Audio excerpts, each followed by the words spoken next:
warahmatullahi wabarakatuh. Waalaikumsalam. Hai guys, apa kabar? Semoga kalian selalu sehat dan dalam lindungan Allah. Kenalin, aku Nadia yang akan jadi host buat nemenin kalian bahas sesuatu yang deket banget sama kehidupan sehari-hari kita.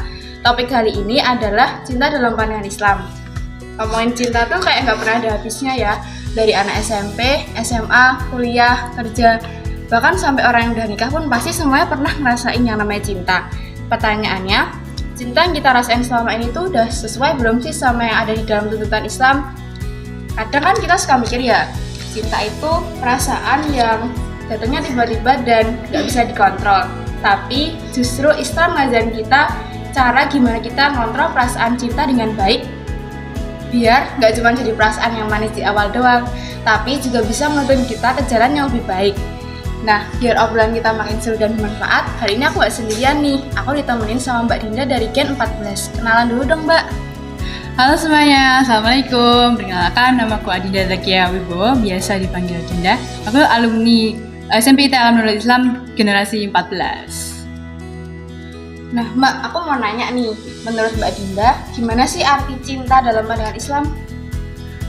Nah, cinta itu sebenarnya banyak artinya, maksudnya tergantung cinta itu ditujukan kepada siapa.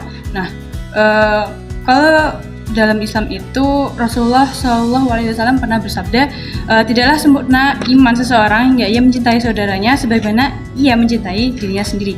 Jadi cinta dalam Islam itu bukan cuma soal perasaan, tapi juga soal niat dan ketaatan kita pada Allah misalnya kan. Kalau misalnya kita cinta pada Allah gitu.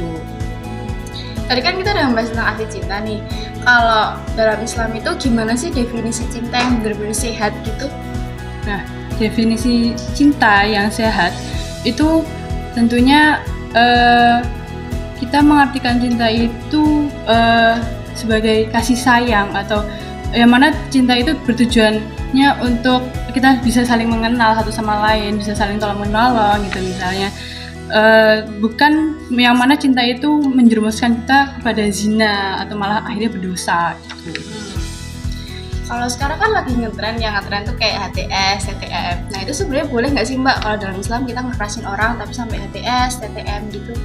Nah ini kita kan remaja nih ya, pasti banyak orang-orang, bukan banyak sih, rata-rata kita remaja itu pasti pernah nge-crushin orang, suka sama orang gitu kan, pasti ada lah kayak gitu. Boleh suka sama orang, cuma jangan sampai HTS-an, itu tuh kurang bermanfaat lah gitu menurutku. Jadi kalau bisa suka sama orang tuh, oh yaudah suka aja, nggak usah sampai kalian HTS-an atau bahkan interaksi yang berlebihan. Itu kalau bisa dikurangi, karena kita remaja itu fokusnya seharusnya buat belajar, buat masa depannya kita sendiri gitu kan. Nah, sebenarnya aku penasaran dari dulu, buat apa sih sebenarnya cinta itu diciptakan? Kan mayoritas orang tuh terjerumus karena cinta. Nah, kayak buat apa gitu loh cinta diciptakan? Nah, cinta itu diciptakan, tadi yang aku udah bilang, cinta itu tujuannya untuk kita biar saling mengenal. Cinta itu juga kayak sebenarnya tergantung orang berpikirnya gimana. Cinta itu juga punya tujuan yang baik, yang mana itu dengan cinta sama Allah misalnya kita bisa mengenal Allah lebih baik. Cinta sesama manusia yang kita sama teman-teman itu kan termasuk cinta ya. Jadi kita bisa saling kasih sayang, bisa saling tolong-menolong, dan banyak deh gitu. Itu yang positifnya. Nah, kalau yang negatifnya tahu lah ya, pasti endingnya ke zina, endingnya ke dosa gitu. Nah, aku mau nanya nih, selain cinta sama lawan jenis, cinta apa sih yang harus kita prioritasin? Nah, tentu aja cinta sama Allah. Nah, kita tuh di dunia sih ya banyak manusia, tapi nggak bisa kita cuma cinta sama manusia doang, sama misalnya lawan jenis itu enggak. Kita juga harus cinta sama Allah. Itu harus diprioritaskan.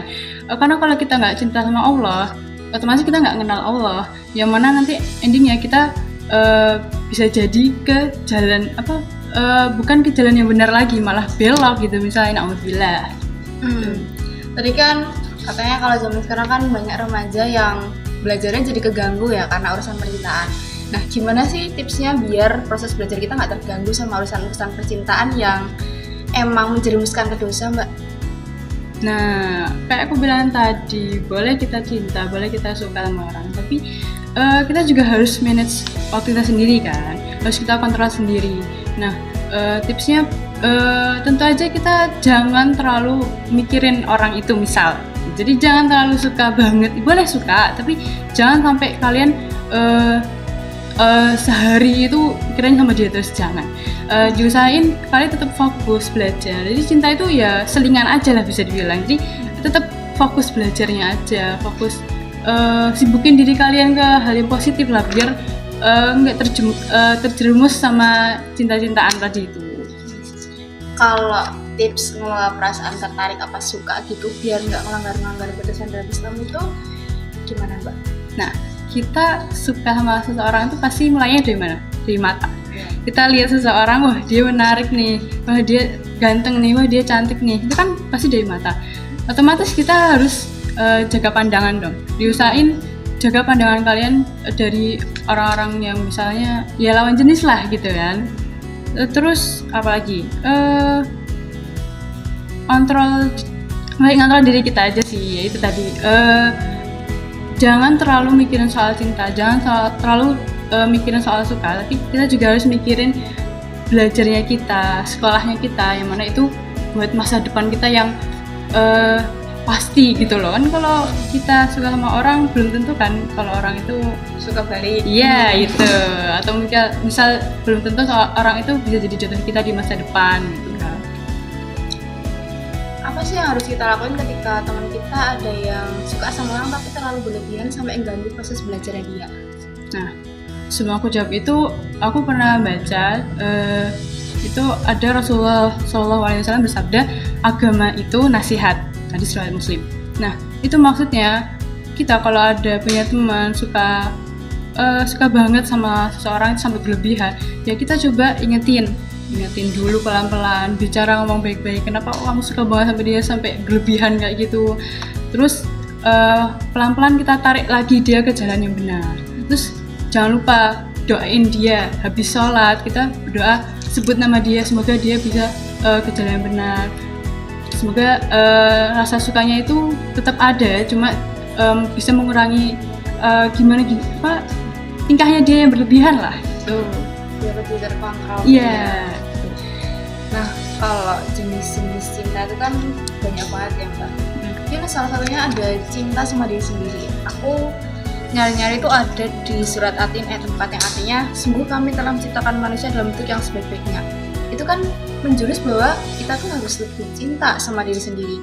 Gimana sih cara biar kita tuh nggak ngerasa minder dan cinta sama diri sendiri? Nah, cinta sama diri sendiri ya berarti kita fokus aja sama diri kita sendiri, nggak usah, kan biasanya itu orang-orang minder itu karena suka bandingin diri sendiri sama orang lain ya kan. Jadi kurangi kalian bandingin diri kalian sendiri karena mereka itu beda sama kita, keluarganya aja beda, lingkungannya beda, jadi jangan pernah bandingin diri kalian sendiri. Jadi pokoknya diusahain kalian fokus sama diri kalian sendiri. Terus jangan lupa kalian juga harus merawat diri kalian sendiri biar tetap diri kalian itu sehat gitu. Misal besoknya ulangan nih, terus kalian malamnya langsung belajar habis-habisan bergadang, itu kalau bisa dikurangi. Itu salah satu cara kalian mencintai diri kalian sendiri. Terus jangan kebanyakan belajar juga, kasih set reward atau misalnya jatah main HP atau beli makanan apa gitu, biar diri kalian itu biar diri kalian tuh cinta sama diri kalian sendiri gitulah pokoknya. Tapi kan kadang ada yang Mbak orang yang mungkin ikut tren gitu.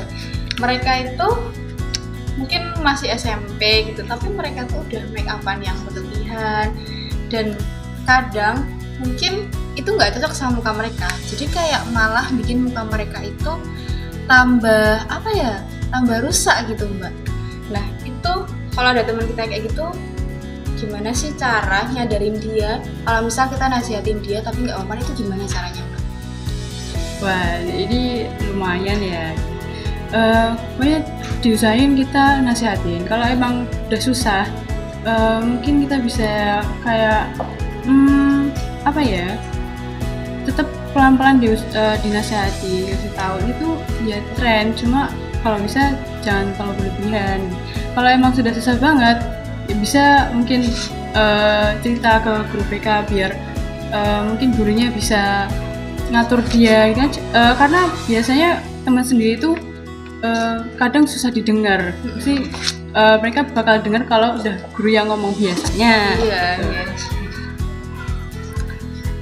Kalau gimana ya cara bedain self love yang beneran dia cinta sama dirinya sendiri sama dia tuh cuman sombong, itu gimana? Self love sama sombong itu kayaknya jauh beda setahu kan.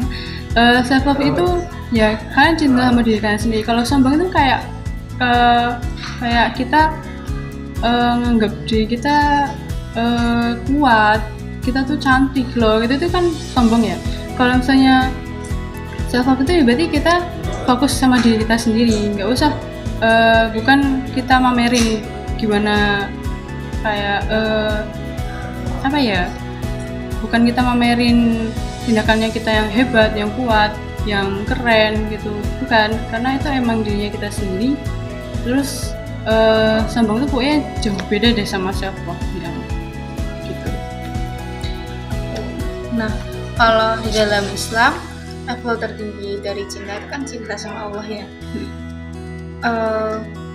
Aku mau nanya nih, gimana pengaruh mengenal Allah itu bisa mempengaruhi intensitas cinta kita sama Allah?